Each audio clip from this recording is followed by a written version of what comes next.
everybody and welcome back to Red Devils TV. Now in today's video we're going to be talking about United's next transfer target, which is going to be Antony, who is a young right winger from Ajax, and I just wanted to share a bit of information about him, what he'd bring to the team, the price tag, etc. So let's get right into it. So, Antony is a player who is left-footed and is an inverted right winger, and he would change a lot of he would change Manchester United's front line a lot, considering Manchester United don't have a left-footed forward. I feel like he'd bring a lot of mobility to the team. He can play off the right, he can also play off the left. Right side is his main strong suit, where he likes to be an inverted winger, like I said. He likes to cut inside on that famous left foot and either try to score a goal or also make a playful pass, should I say. But he also does play on the left sometimes, where he'll whip a cross in, like a first touch shot or first team cross, should I say. And with a player like Ronaldo in the team, he would that would help him a lot, because Ronaldo doesn't get enough crosses. He's currently in the graveyard shift, and Ronaldo needs a lot more creative players around him. I wouldn't say Antony is a very creative player, unlike a Jadon Sancho, but also he's very out of form at the moment as well. So we'll take anyone at the moment, and I feel like Antony, being left-footed, would walk right into the team. He'd create a lot of competition for places, and I really like the look of the player. But anyway, more about Antony. He's currently 22 years old. He is 23 in February, so he's still a very prospectful player who's kind of bursting onto the scene. And even though he's 22, nearly 23, he's still a very young player who can learn a lot, and I'm pretty sure, being a Ten Hag player, when Ten Hag brought him through from last season, you saw Antony play very well under Ten Hag's Ajax system last season, and I personally feel like it's a player Ten Hag really wants, and I look forward to seeing him being a Manchester United player. But anyway, my only issue with Antony is that he's another Eredivisie player. Now, even though he's a player that Ten Hag wants, it's the third Eredivisie player that we've signed this season. Now, he's not official yet, but he seems to be the next big player that United are going to sign. We've signed Casemiro recently, and now we're looking at bringing Antony in. But he's our third Eredivisie player, which, when you think about it, you haven't met many. Sorry, dog. But anyway, there's not many players in the Eredivisie league that actually become a rip-roaring success. Out of all the Eredivisie players we've signed at the moment, you really want Malacia being the flop, should we say, because he only cost us under 13 million. And the price that Ajax are asking for Antony, you really don't want him to flop, considering they're asking for 80 million euros plus around 20 million in add-ons, which is absolutely crazy.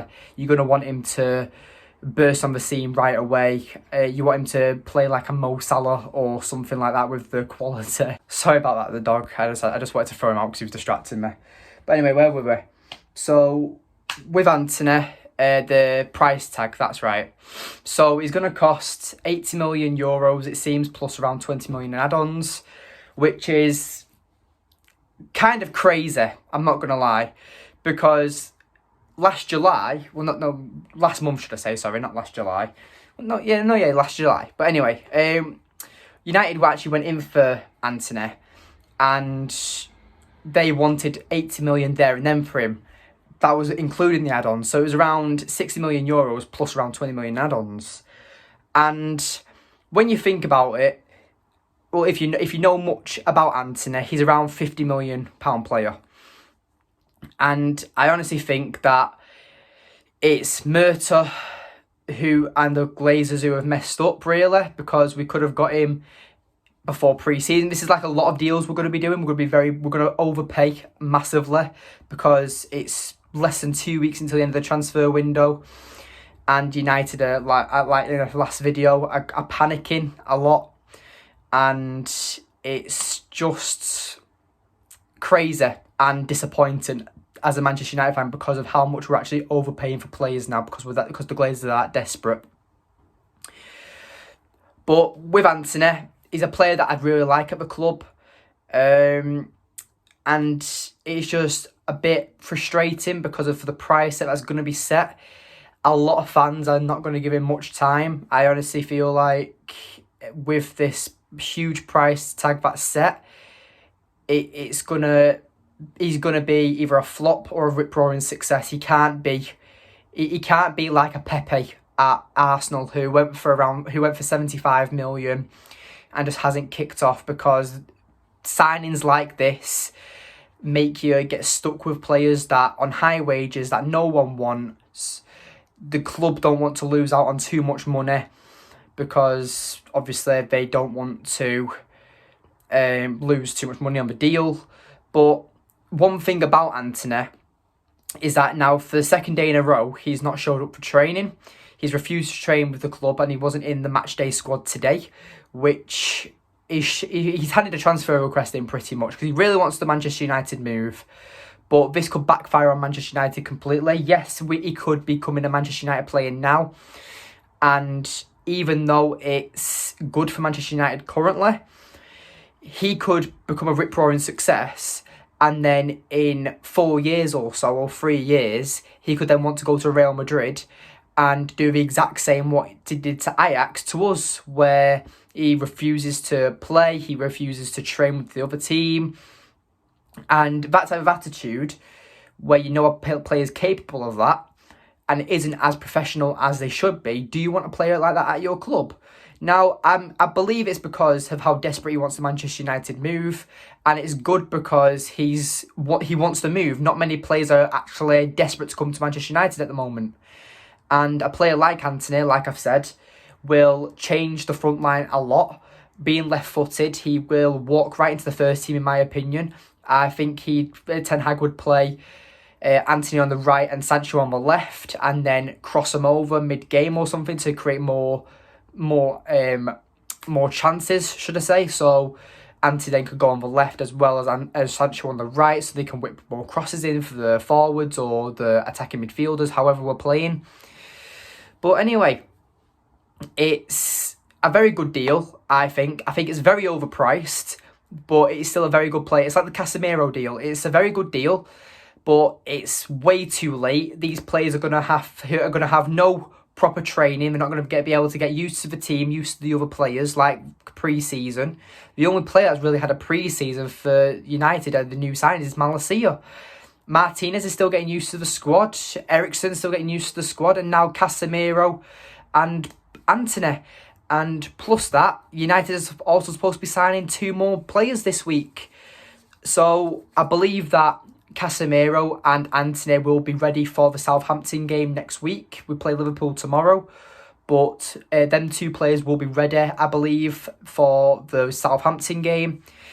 But United are linked with Hakimi, a very good right back from PSG, who would easily walk into the first team. He's miles better than Dalot and clear of Wan-Bissaka. He's a very modern day fullback, and United actually, believe it or not, are still in the race for Frankie de Jong, which is ludicrous. And I wouldn't be surprised if Mert is saying to the Glazers, give me the money and I can get these deals done. And it's just very frustrating because of how long these deals have took. Now, when you think about it, the Glazers, they're paying that with these deals that it's going to cost them. They'll probably end up beating their own transfer record. It'll be about 300 million we end up spending if we sign these players that we're linked to.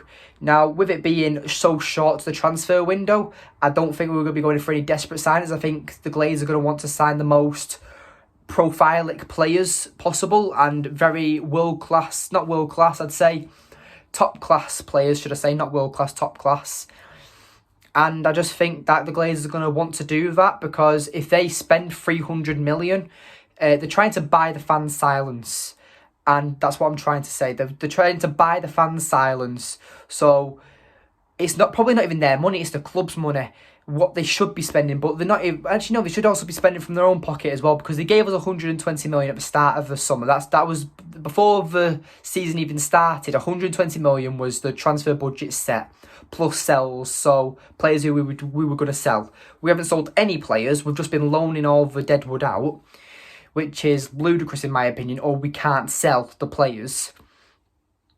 And it's just very frustrating because the Glazers are now acting like this, I believe, because the story is that Ten Hag has apparently walked into Murta's office, asked for a phone call meeting with the Glazers.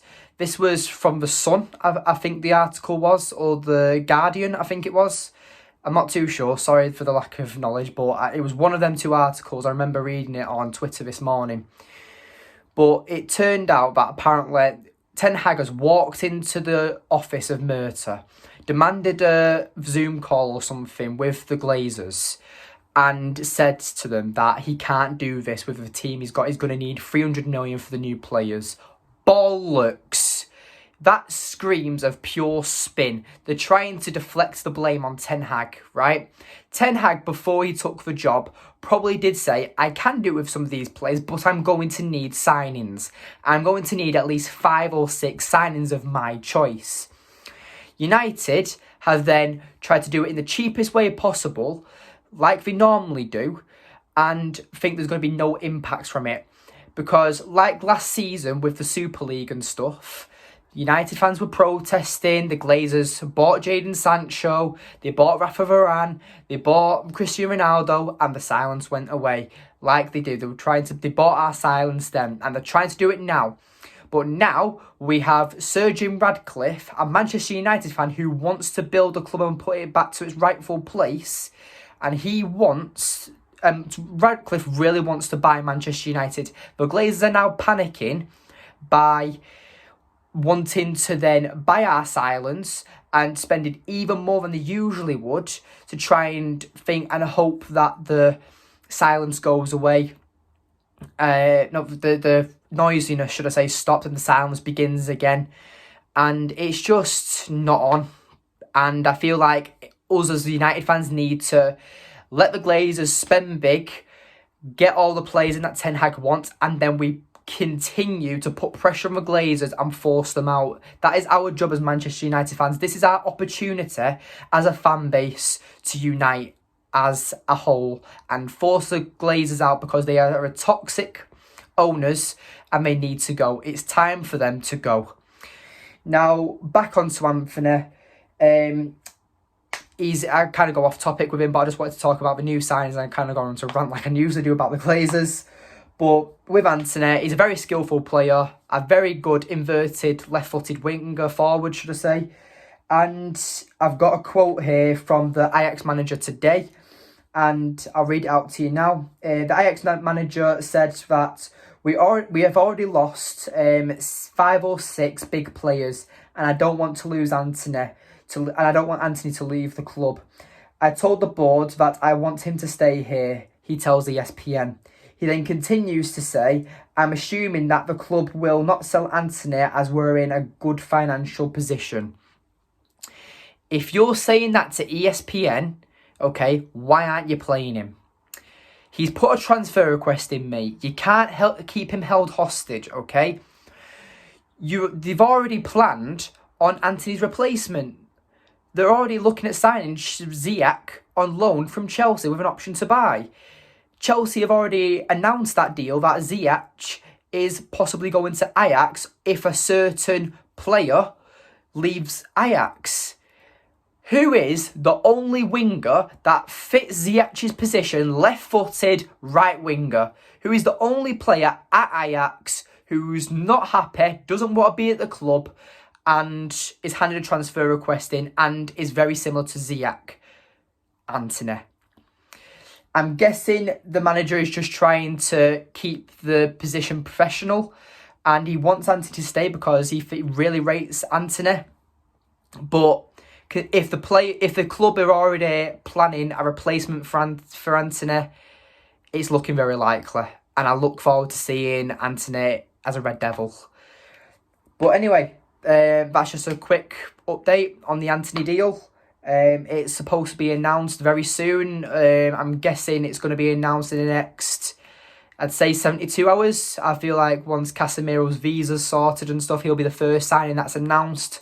I'm guessing that's going to be signed. He's either going to be announced on the pitch because he completed his medical today. I'm going to guess that either Casemiro's going to be announced tomorrow night at Liverpool or Tuesday daytime, because he'll have his visa and stuff sorted by then, hopefully.